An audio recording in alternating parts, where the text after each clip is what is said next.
बड़ी बात यह है कि 2014 और 2019 की कहानी क्या 2024 में उत्तर प्रदेश में दोहराई जाएगी? यूपी के किस क्षेत्र में किसका दबदबा है? यूपी के 6 क्षेत्र का सटीक सर्वे थोड़ी देर में आपके सामने हम लेकर आने वाले हैं। उत्तर प्रदेश की 80 सीटों का पब्लिक का मूड क्या कहता है, थोड़ी देर में आपके सामने। बिल्कुल, तो स्क्रीन से बिल्कुल मत हटिए, क्योंकि अब 2024 में उत्तर प्रदेश की जनता का मूड आपकी स्क्रीन पर सामने आने वाला है और वो आंकड़ा भी सामने आने वाला है, जिससे पता चलेगा कि हमारे मेगा ओपिनियन पोल के माध्यम से जनता ने अपनी क्या राय उत्तर प्रदेश को लेकर दी है, यहाँ के शासन प्रशासन पर कितनी मुहर लगाई है, साथ ही जो सवाल हम उनके बीच में ले गए उस पर जनता ने अपनी क्या ओपिनियन जताई। उत्तर प्रदेश की 80 सीटों पर सबसे बड़ा सर्वे सामने आने जा रहा है, जिसे हमने 6 रीजन्स में बांटा है, अवध, बुंदेलखंड, दोआब, पूर्वांचल, रुहेलखंड और वेस्ट। बहुत जल्दी उसके आंकड़े आपकी स्क्रीन पर सामने आएंगे। और इसी बीच हमारे साथ केंद्रीय मंत्री एसपी सिंह बघेल साहब जुड़ चुके हैं, जो कि आगरा से एक बार फिर से प्रत्याशी घोषित किए गए हैं। बघेल साहब, अभी तक की पिक्चर कह रही है कि आपके लिए ऑल इज वेल, मतलब तकरीबन 100 सीट के आसपास अभी तक आप लोग पहुंच रहे हैं, जबकि हमने सिर्फ 162 सीट पर पब्लिक का मूड बताया है। तब आपका रिएक्शन? जल्दी जी, लगता है फिलहाल डिस्कनेक्ट हो गए हैं, उनको एक बार फिर से कनेक्ट करेंगे, लेकिन आपको एक बार ओवरऑल पिक्चर बता देते हैं। 543 कुल लोकसभा सीटें हैं, 518 सीटों पर हमने सर्वे किया है और 162 सीटों का सर्वे आंकड़ा अभी तक हम अपनी जनता के सामने रख चुके हैं। अवध क्षेत्र की जनता की क्या राय है वो भी हम आपको बताएंगे। न्यूज 18 का मेगा पोल, जिसमें अवध क्षेत्र की जनता ने क्या राय दी है, सरकारी कामकाज पर कितनी मुहर लगाई है, जो सवाल हम उनके बीच में लेकर के गए हैं उसको लेकर जनता ने क्या राय दी है, वो जल्दी आपके सामने रखेंगे। इतना ही नहीं, उत्तर प्रदेश के 6 रीजन वाइज आंकड़े, जिसमें अवध की 13 सीटें शामिल है, बुंदेलखंड की 4, दोआब की 14, पूर्वांचल की 30, रुहेलखंड की 10 और पश्चिमी उत्तर प्रदेश यानी वेस्ट की 9 सीटें। कुल 80 सीटों पर क्या जनता ने राय दी है, वो आंकड़ा जल्दी हम आपके सामने रखेंगे। एसपी और कांग्रेस का गठबंधन क्या गुल खिलाएगा? आरएलडी का एनडीए में चले जाने के बाद क्या फैक्टर होगा? इन तमाम मसलों पर थोड़ी देर में पब्लिक का मूड हम आपके सामने रखेंगे। लेकिन अवध क्षेत्र की तस्वीर क्या आप देख लीजिए। 11 लोकसभा सीटें फिलहाल भारतीय जनता पार्टी के खाते में जाती हुई दिखाई पड़ रही हैं। ये अवध क्षेत्र की तस्वीर हम आपके सामने रख रहे हैं। बिल्कुल, तो 11 सीटों पर एनडीए बढ़त बनाता हुआ दिख रहा है हमारे ओपिनियन पोल में, और उसके साथ नजर डालते हैं अवध क्षेत्र में आईएनडीआईए की क्या स्थिति है। एक सीट मिलती हुई दिख रही है यहां पर। अभी तक जो ओपिनियन पोल के आंकड़े हमें मिल रहे हैं वहां पर एक सीट आईएनडीआईए के खाते में जाती हुई दिख रही है। और अगर बात करें अदर्स की, तो यहां पर भी एक सीट पर असर, जनता का ओपिनियन उसकी तरफ बनता हुआ नजर आ रहा है। लेकिन सबसे बड़ी बात यह कि यहां भी एनडीए लीड कर रही है। ये अवध की 13 सीटों की तस्वीर है जो हम आपके सामने रख रहे हैं, और इसमें फिलहाल एनडीए के खाते में 11 सीटें और आईएनडीआई गठबंधन के खाते में 1 सीट और अदर्स के खाते में 1 सीट जाती हुई दिखाई पड़ रही है। बिल्कुल, और गेस्ट पैनल हमारे साथ जुड़ा हुआ है। सबसे पहले अनुराग भदौरिया जी, आप ही का रिएक्शन। अवध क्षेत्र 13 सीटें, 11 एनडीए, 1 आईएनडीआईए और 1 अदर्स। तो फिलहाल अनुराग भदौरिया जी हमारे साथ डिस्कनेक्ट हो गए हैं। अनिल यादव जी हमारे बीच में। अनिल यादव जी, यहाँ उत्तर प्रदेश की बात करें तो आप और समाजवादी पार्टी ही हैं गठबंधन में, तो एक सीट पर ओपिनियन आपके लिए बनता दिख रहा है मात्र। शुभ संकेत नहीं है।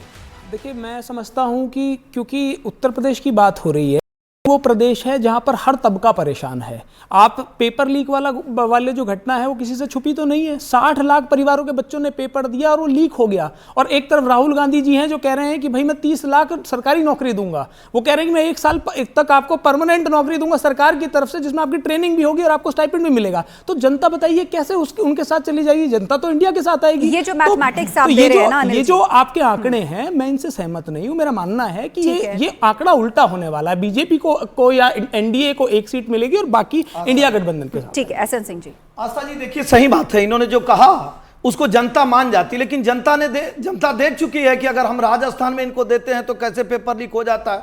दरोगा में जो टॉप करता है वो होता ही नहीं है।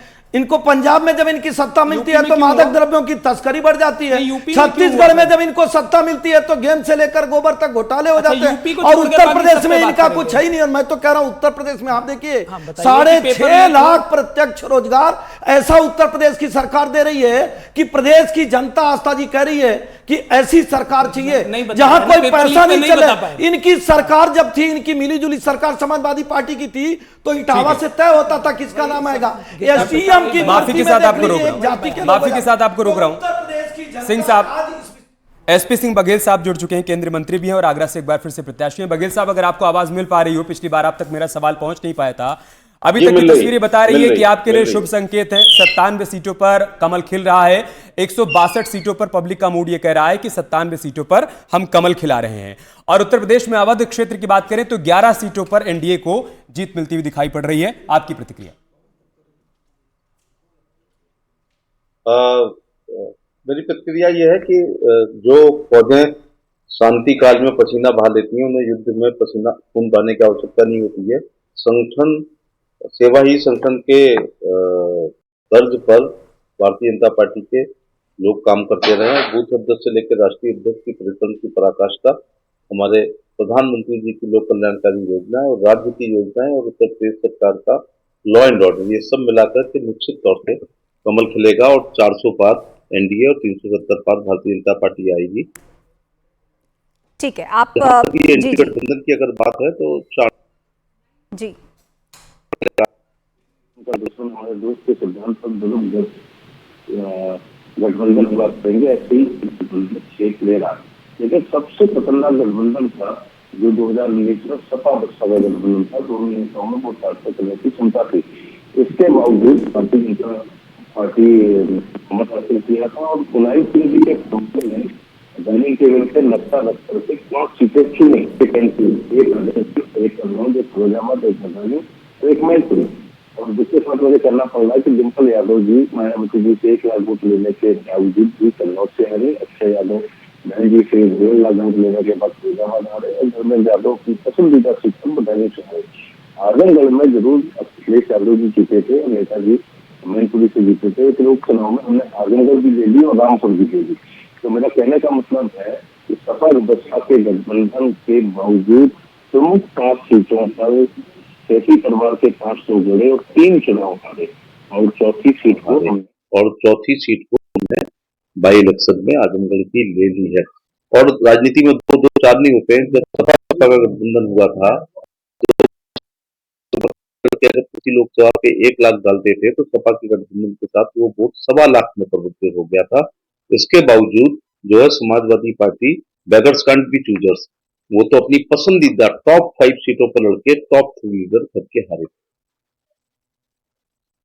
इसलिए इंडी गठबंधन का कोई असर नहीं है। और इनके जो बाकी लोग हैं, ना तो उनका कोई एडमायरर है यूपी में और ना उनका कोई वोटर है। भय, भगदड़ और भ्रम की स्थिति।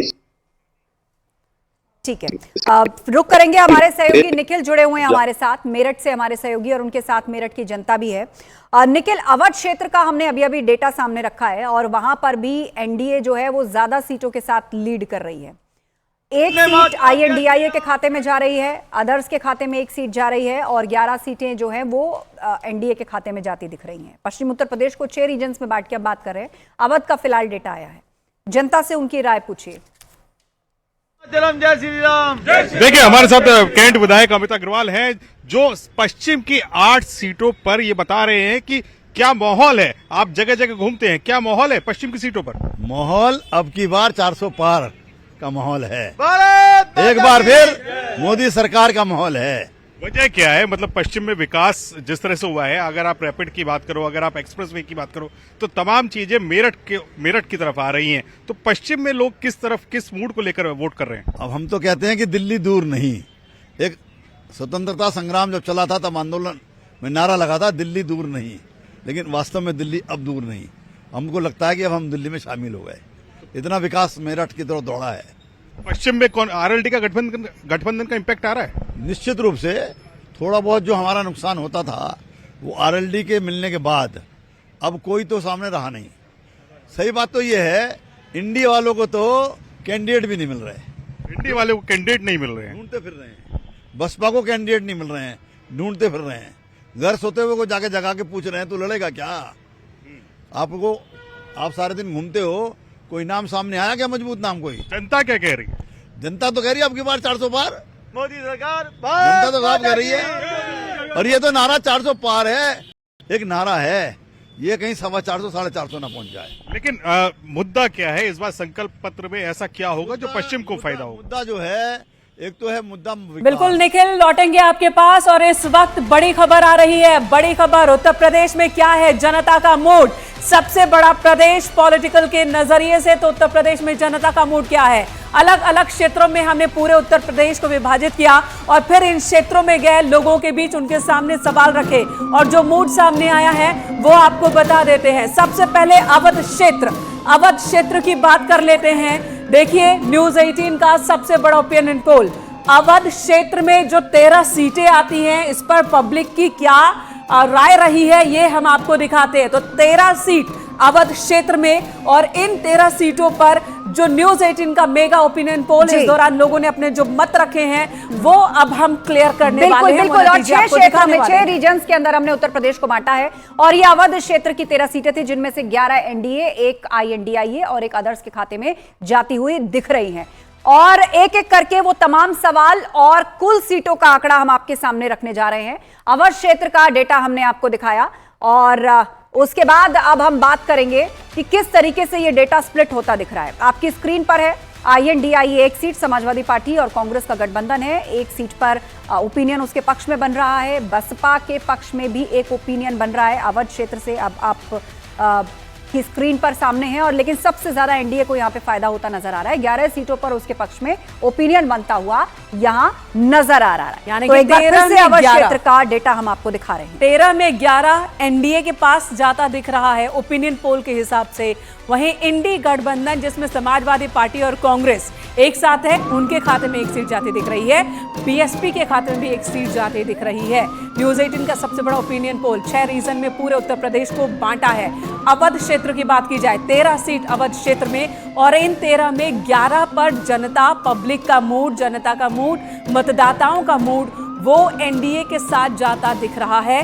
वहीं इंडी गठबंधन की बात करें जिसमें समाजवादी पार्टी और कांग्रेस, उनके खाते में 1 सीट जाती दिख रही है और बीएसपी के खाते में भी 1 सीट ऐसी जहां पर बीएसपी के फेवर में लोगों का नजरिया, लोगों की राय सामने आई है। वहीं अब बात दूसरे क्षेत्र की कर लेते हैं।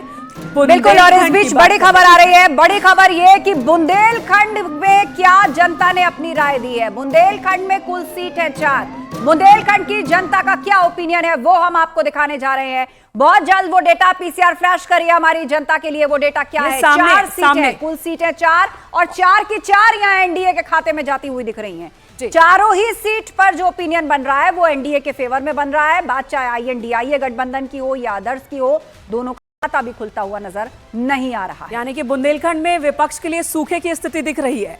वहीं एनडीए यहां पर फसल काटती हुई दिख रही है। 4 की 4 सीटें जो बुंदेलखंड में वो एनडीए के फेवर में ही वहां पर जनता का राय मिला है। यानी कि पब्लिक ओपिनियन एनडीए के फेवर में बुंदेलखंड में, जहां पर मौजूदा सरकार का दावा है कि बहुत मेहनत की गई है। सिंचाई का मुद्दा हो, बिजली का मुद्दा हो, किसानों का मुद्दा हो, हर घर नल हर घर जल का मुद्दा हो, बुंदेलखंड पर खास ध्यान रखा गया है। वहां पर कॉरिडोर भी बनाए गए हैं जहां से वहां पर अर्थव्यवस्था को मजबूत किया जा सके, जिसका फायदा मिलता लोगों की राय में दिख रहा है। तो कुल 2 रीजन्स के ओपिनियन सामने आ चुके हैं और दोनों ही जगह, चाहे वो अवध क्षेत्र हो चाहे बुंदेलखंड क्षेत्र हो, दोनों में ही बीजेपी यानी